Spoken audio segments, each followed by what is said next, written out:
Bonjour à toutes, bonjour à tous et bienvenue sur le blog lebarbecuedrafa.com. Aujourd'hui, on va tester un accessoire révolutionnaire de chez Weber, le Heat Controller.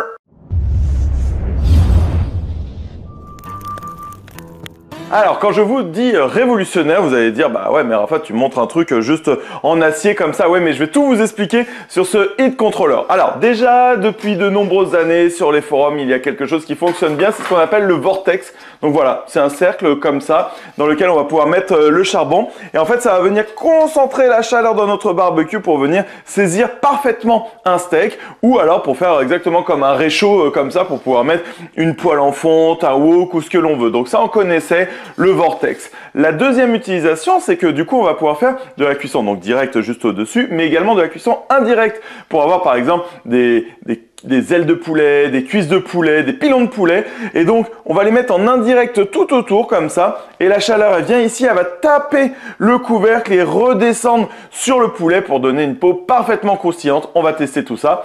Et vous allez me dire, bah ok, ça existe. Et quelle est la nouveauté? La nouveauté, c'est ce cercle-là. En fait, ce cercle-là, il est fait de 4 parties, là. Donc, on voit, 1, 2, 3, 4.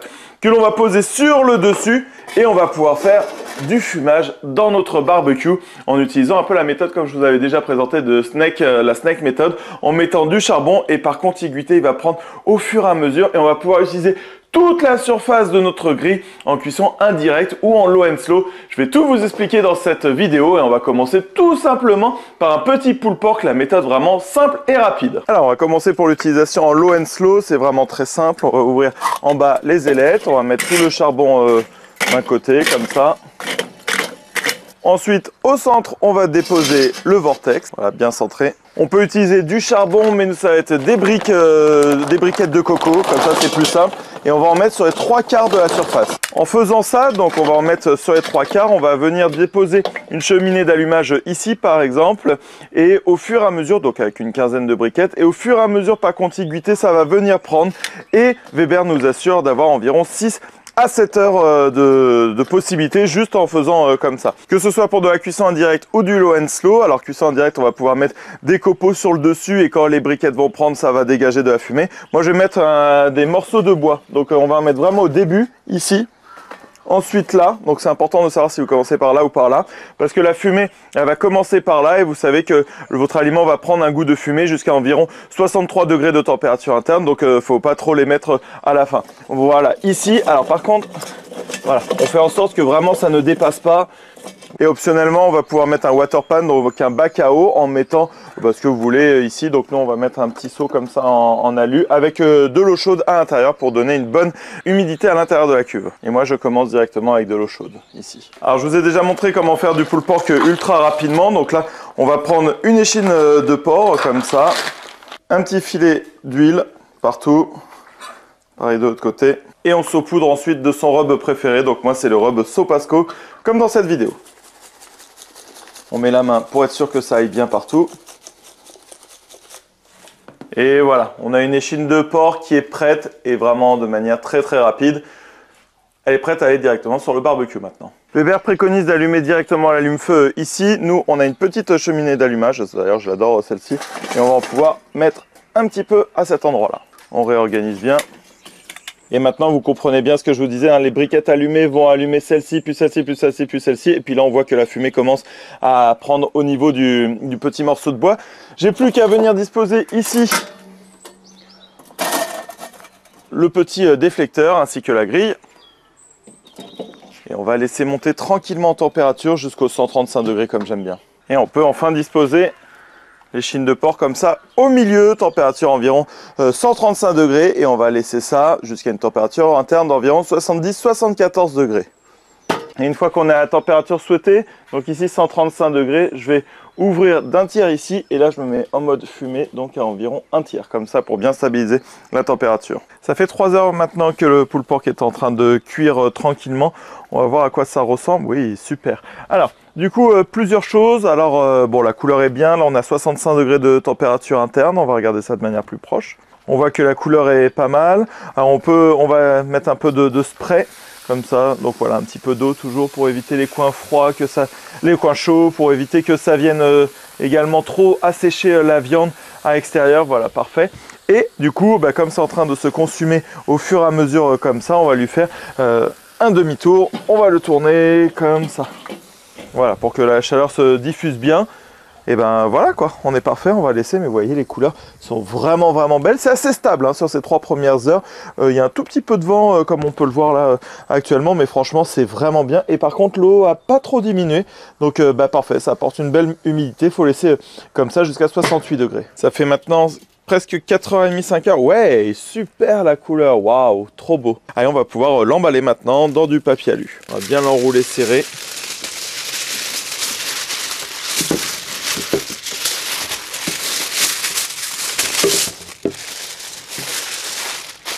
Ici, je replie ce côté-là, je le mets en dessous. Et là, ça me fait une petite poche ici dans laquelle je vais pouvoir mettre du jus ou n'importe quel autre liquide. Je referme et on remet ici sur le barbecue. Et on laisse monter jusqu'à 93 degrés de température interne. On va prendre, et voilà, là on est à 94,2, 93,5 et on voit que ça rentre hyper facilement. Bon ben voilà, on va pouvoir l'enlever, le mettre de côté. Hop, pour un petit repos. On va voir à quoi ça ressemble. J'enlève la grille du coup ici. Et là, ce petit déflecteur.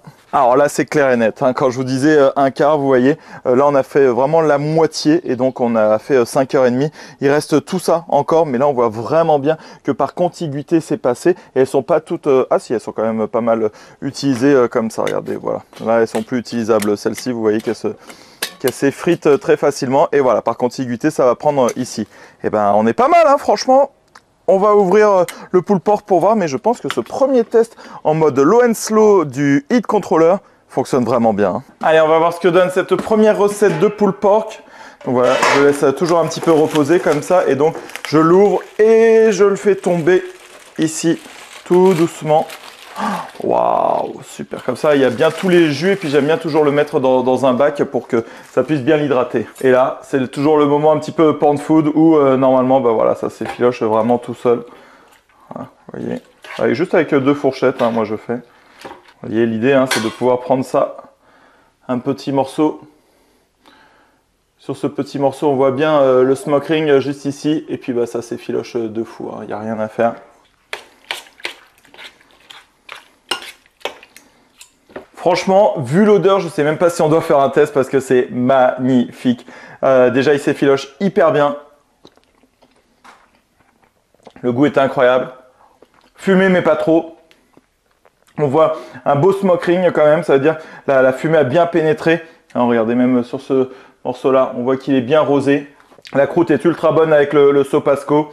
Le bark est on va dire un peu moyen, mais ça c'est dû au flux d'air. C'est le seul truc, mais bon, ça c'est vraiment pour les experts, pour le faire à la maison. Franchement, excellent. Franchement, pour cette première recette, le heat controller est vraiment super bien. Ça permet de transformer n'importe quel barbecue kettle comme ça, sauf le compact, en vrai fumoir low and slow, hyper facilement, en consommant que très peu de briquettes. Franchement, on arrive sur des résultats qui sont très proches de ce qu'on peut avoir avec un Kamado au niveau de la jutosité, au niveau de comment il s'effiloche, de la stabilité. Franchement, bravo quoi. Pour cette deuxième recette, on va utiliser le vortex. Alors ici, je vais bien mettre l'ensemble du charbon ici au milieu et j'ai fait chauffer une cheminée d'allumage.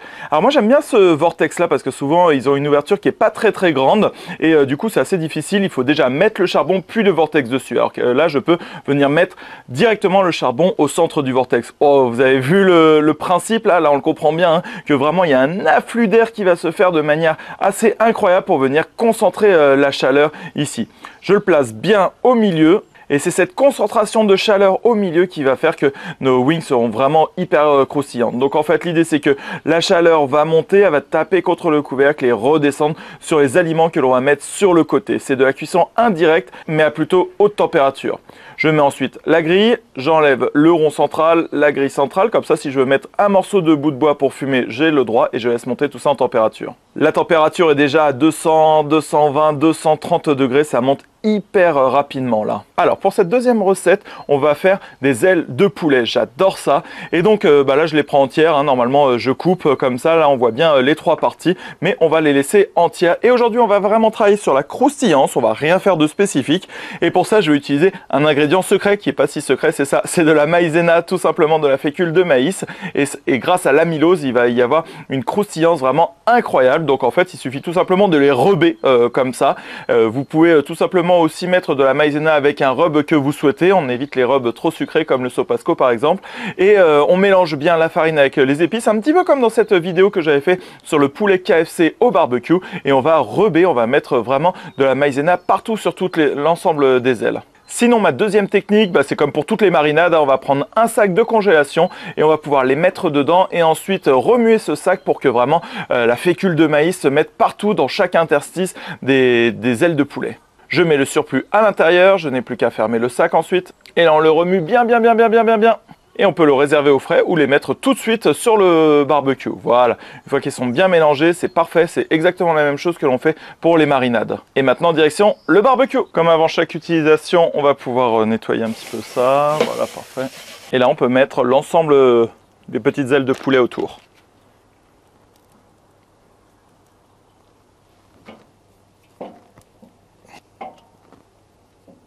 Voilà, trop joli. Ça fait un boucan là-dedans. On va regarder à quoi ça ressemble. Oh, magnifique, ouais. Vous entendez là, hein? Il y a tout le gras qui est en train de cuire tout doucement. On va se régaler comme ça. Donc on va laisser ça jusqu'à une température d'environ... normalement c'est 80 degrés, on peut même pousser 85-87 degrés. À mi-cuisson, je peux les retourner. Ah ouais, regardez. Vous voyez là? On voit comment c'est croustillant. La petite bulle, bon bah là vient de diminuer, mais voilà. Vous voyez? On dirait que ça vit. Allez, on tourne chacune. Wow. Par contre, il fait ultra chaud autour. Hein. Au bout de 40 minutes, ouais, là c'est parfait. Elles sont super. Oh, regardez. Regardez celle-ci par exemple. Regardez comment ça fait croustiller. Vous voyez un petit peu là? La bulle. Wow, ultra croustillant. Je vous ai dit, ça c'est le secret pour des wings vraiment réussis. Allez, on va pouvoir les sortir maintenant. Et voilà, on a nos wings hyper croustillantes. On le voit, hein, tout ça. Voilà. On dirait vraiment qu'elles sortent quasiment de... Regardez comment elles sont belles. Qu'elles sortent d'une friteuse. Et vraiment incroyable niveau croustillance. Regardez celle-ci, comment elle est. Oh, vous voyez là? On va pouvoir la manger. On écoute. Ça s'entend que c'est hyper croustillant.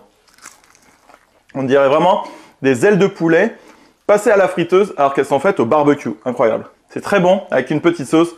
Et souvent au Super Bowl, il y a ce débat. Est-ce que vous préférez frites, les ailes de poulet frites ou grillées? Fried or grilled? Et pour cette troisième utilisation du Vortex, on va mettre toutes les briquettes ici bien allumées au centre. Parce que tout à l'heure, on a fait de la cuisson indirecte. Là, on va faire de la cuisson directe maintenant.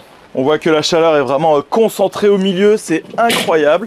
Et donc je mets la grille et pour avoir des belles marques pour une belle cuisson directe, je vais enlever le centre ici. Pour rajouter l'ustensile, grille de saisie comme ça pour avoir des belles marques avec le système GBS. Ouh là, c'est vraiment chaud. Allez, je laisse comme ça pour bien faire monter en température pour ensuite venir snacker la côte de bœuf directement dessus.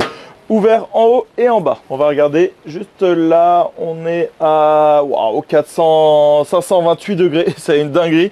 On va pouvoir mettre la côte de bœuf sur le dessus pour qu'elle puisse bien prendre une jolie couleur vraiment au dessus ici pour bien la marquer. Voilà, on l'entend, magnifique.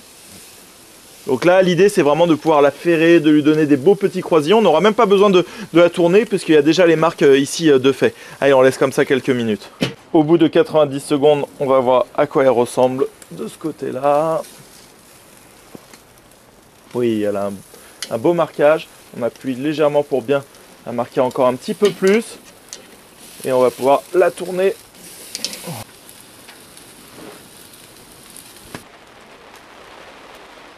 Au top, je peux la sortir. Je sors la grille et on va changer la disposition de tout ça là maintenant.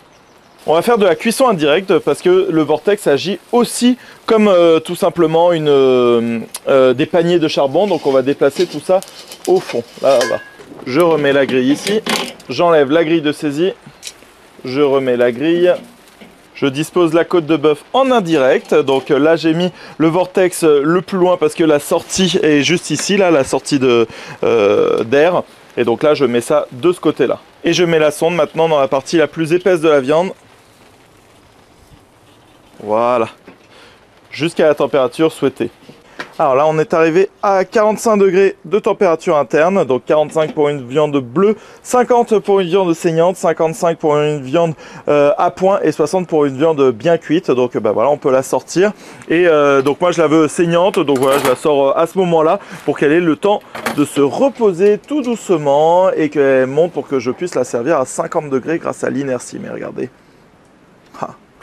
parfait, ça a encore bien fonctionné. C'est l'heure de la découpe. Alors déjà extérieurement, qu'est-ce que l'on voit? Elle est vraiment très belle, elle est bien marquée, ça a bien fonctionné. Le gras a pu bien fondre et donc on a fait une cuisson directe et ensuite une cuisson indirecte. On va prendre ici au milieu. Et ensuite, on va voir ici, regardez. Vous voyez? Donc là, on est sur la cuisson exactement comme je l'aime. Le temps de repos fait que quand je coupe, il n'y a pas de jus qui coule. Hein, vous voyez, donc là, c'est juste le gras. Et donc, on a fait une cuisson directe pour bien la marquer, pour avoir un bel extérieur ferré, un peu comme ça.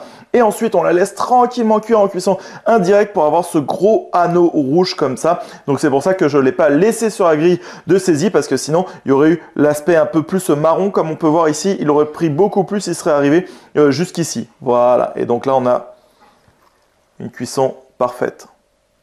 Exactement comme on l'aime. Oh, on va se régaler. Il est l'heure maintenant de goûter cette côte de bœuf. Alors, on va prendre un morceau. Mais bon. Avec ce côté bien salé comme ça, j'adore prendre l'extérieur. On ressent ce goût, vraiment le goût ferré, hein, c'est ce que je vous disais, hein, donc bien presque brûlé, on va dire, comme ça. Donc si vous aimez ce goût-là, il y en a qui vont préférer avoir une croûte un petit peu plus importante, style plancha ou avec une poêle en fonte. Moi, j'adore ça. Et malgré tout, on ressent quand même vraiment bien le goût du barbecue, ce goût si typique. Et bah écoutez les amis, je crois qu'on s'est régalé avec un pulled pork, avec des chicken wings, avec de la côte de bœuf. Donc finalement, cet accessoire, le heat controller, il est vraiment incroyable. Franchement, je crois que c'est mon top 2 après la rôtissoire sur les meilleurs accessoires à avoir sur un barbecue kettle. Donc ça fonctionne sur tous, sauf sur le modèle compact. Et donc on peut l'utiliser comme des paniers de cuisson. Donc en faisant direct, indirect, je vous ai expliqué ça. On peut faire du low and slow. On va pouvoir faire de l'indirect normalement. Tout ce qui va être en cuisson indirecte, un poulet et tout ça, on va être à 180-200 degrés. Là, on va pouvoir monter à 350 degrés et avoir un effet comme dans une friteuse avec les petites ailes de poulet. On a pu faire de la cuisson directe en mettant la côte de bœuf directement dessus. Et une autre petite utilisation que je vais vous décrire aujourd'hui, c'est tout simplement on peut le prendre, le retourner. On va mettre à droite, à gauche les petites braises et au milieu on va pouvoir mettre un birkin chicken. Comme ça, si votre poulet a tendance à être écrasé par le couvercle parce qu'il est trop haut, vous allez pouvoir le descendre d'un étage en le mettant sur la grille foyer et ça va faire comme un déflecteur qui va le protéger du charbon et ça marche ultra bien. Donc vous voyez, il y a plein d'utilisations, c'est ultra polyvalent. Le seul truc que j'aime pas, ça va être le nom. C'est un heat controller, donc un contrôleur de chaleur, mais en fait vous contrôlez pas la chaleur, c'est un diffuseur vraiment de chaleur. Donc voilà, s'il y a juste le nom qui est pas bon, c'est que je valide à 100% cet accessoire. Et pour toujours plus de recettes, de tutos, d'astuces qui changent des saucisses et des brochettes, viens liker ma page Facebook, le barbecue de Rafa, abonne-toi à mon compte Instagram et abonne-toi également à ma chaîne YouTube. Allez, à bientôt!